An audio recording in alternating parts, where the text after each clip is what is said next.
안녕하세요. 오철 교수입니다. 여러분들에게 한 학기 동안의 국제금융론을 가르치게 되었습니다. 물론 몇 년에 걸쳐서 가르쳤지만 매번 강의할 때마다 느낌은 늘 새롭습니다. 이번 2020년 1학기죠. 아주 특이하게도 이렇게 첫 강의를 온라인으로 진행하게 되었습니다. 통상적으로 첫 강의 시작하면 출석 부르고 얼굴 익히고 또 몇몇 학생들이 찾아오죠. 수강 정원 좀 늘려달라고. 그래서 이름 적고 과사에 요청하고 이런 과정을 거치기도 하는데, 어쨌든 2020년 코로나19로 인해서 이렇게 온라인으로 시작을 하게 되었습니다. 강의 계획서는 제가 온라인으로 올려드렸지만 여기에 대해서 오늘 첫 시간이고 해서 강의 계획서를 좀 상세히 말씀을 드리도록 하겠습니다. 일단은 강의 시간은 수요일과 목요일에 배정되어 있습니다. 그리고 제 연구실 제가 강의 계획서 올려드렸고요. 제 이메일도 올려드렸습니다. 무슨 개인적인 사정이 있으신 분들은, 아니면 상담이 필요하신 분들은 미리 제 이메일로 연락을 주시기 바랍니다. 그리고 교과목 개요도 역시 적어드렸죠. 이 국제금융론은요, 사실은 크게 본다면 국제경제학에 속하는 부분입니다. 이 국제경제학은 기본적으로 국제무역론과 국제금융론으로 이렇게 구성되어 있습니다. 저희 학교 같은 경우는 2학기에는 국제무역론을 하고요, 1학기에는 국제금융론을 합니다. 사실은 제가 무역론도 가르치고 금융론도 가르치는데요, 국제무역론이 미시경제의 연장선에 있습니다. 그리고 국제금융론이 거시경제의 연장선에 있습니다. 그래서 사실은 거시경제학을 듣고 이 과목을 수강하면 물론 훨씬 쉬워요. 하지만 거시경제학을 안 듣고 오셨다고 해서 거시경제학을 건너뛰고 설명을 해서 여러분들을 당황하게 하는 일은 없도록 이렇게 강의를 하려고 생각하고 있습니다. 교과목 개요에서 제가 간단히 써놨듯이요, 기본적으로 변수가 환율, 이자율, 국제수지 이런 것들입니다. 이런 변수들이 국제관계에 있어서 어떤 메커니즘에서 결정되고, 그렇게 결정된 변수들이 각각의 경제 주체들에게 어떤 영향을 미치는지, 여기에 대해서 공부하는 과목입니다.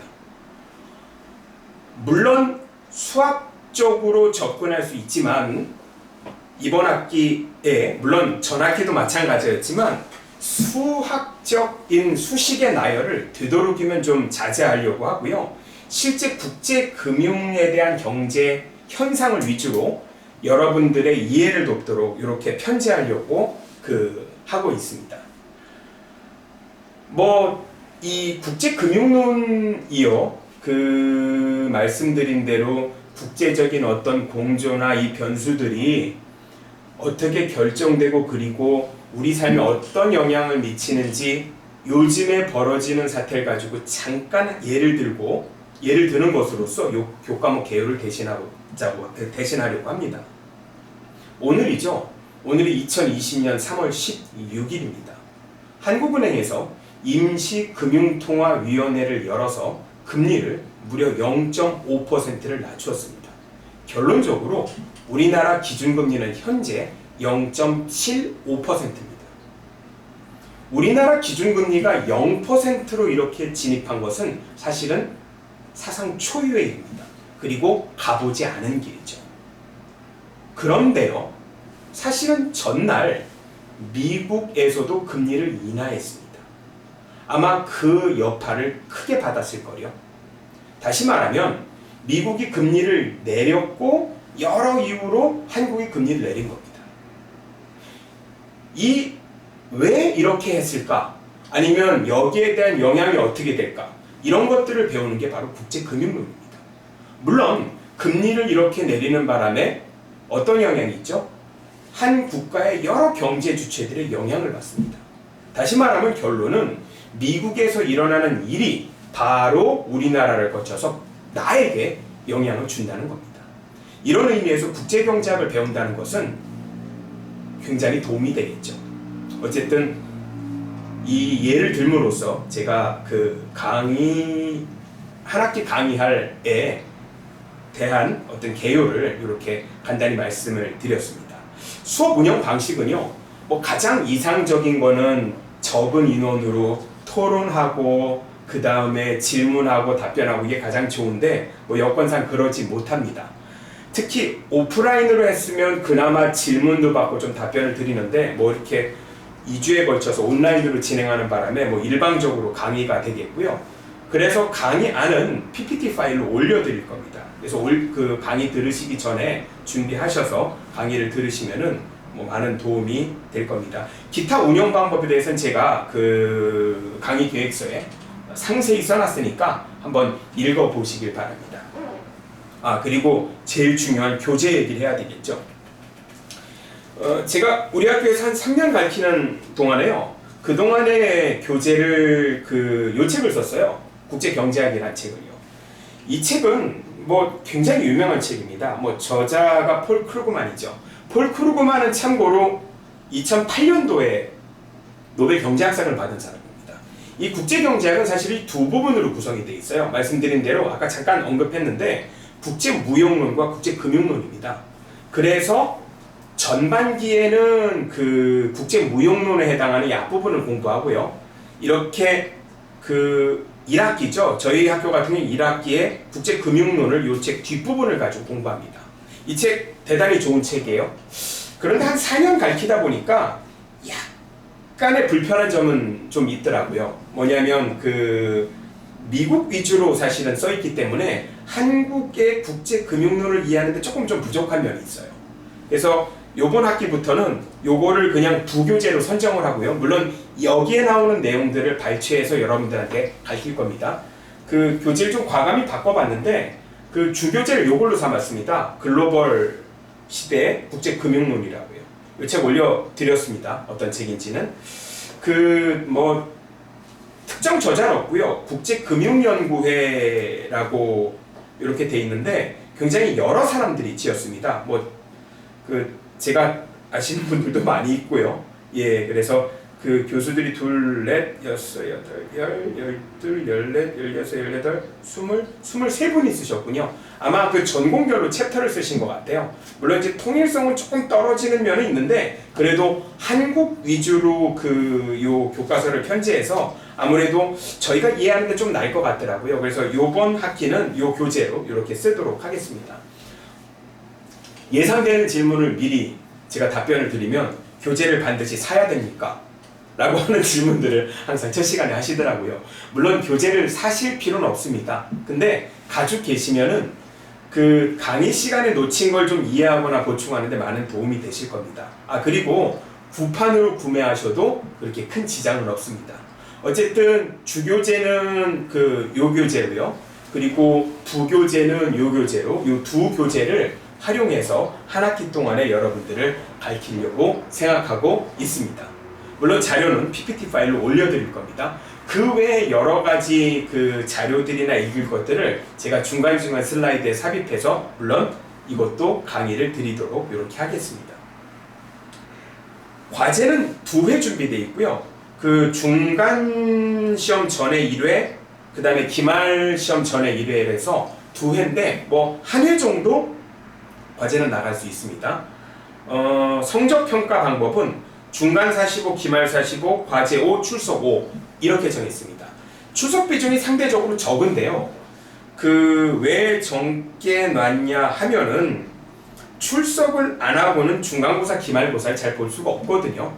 그래서 중간고사, 기말고사 비중을 높이려고 출석 비중을 좀 낮췄습니다. 어쨌든 중간 45, 기말 45 이렇게 해서 평가해서 성적을 매기도록 이렇게 하겠습니다.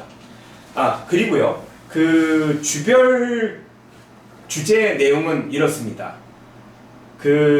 첫 주에는요. 말씀드렸듯이 오늘 하는 온라인 강의를 첫 주에 강의하도록 하겠습니다. 왜냐하면 첫 주는 수강 신청 변경 기간이기 때문에 요거 보시고서 마음에 드시면 계속해서 진행하시고요. 아니시면 다른 과목으로 물론 바꿔도 됩니다. 그리고 다음부터 이제 진행을 할 건데 본격적으로 교재를 들어가기 전에 아까 앞에서 말한 대로 클립을 하나 더 올려놨습니다.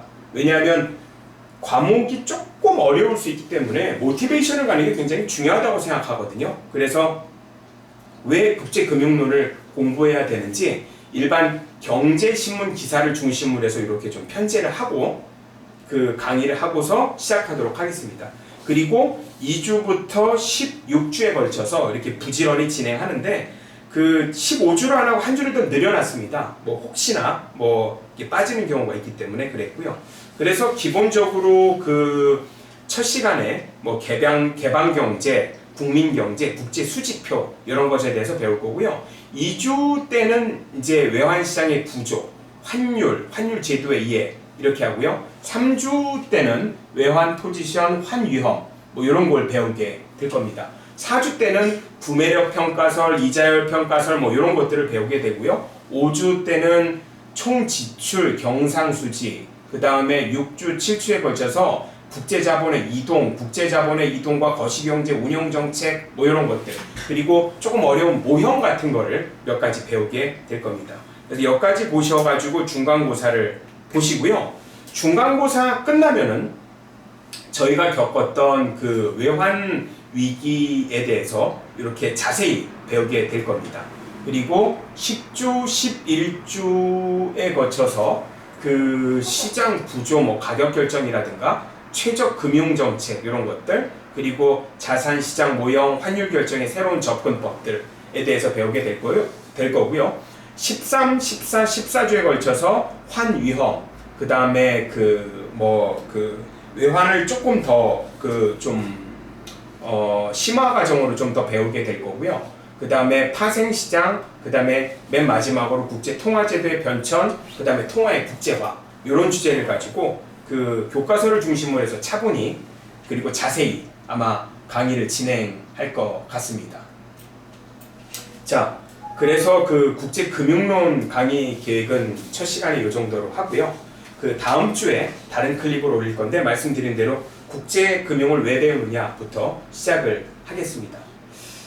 잠깐 참고로 한 말씀 드리자면, 원래는 이 강의를 이렇게 스스로 제작해서 올리려고 그랬는데 사실 핸드폰으로 제작하는데 좀 여러 문제가 있습니다. 그래서 장비를 좀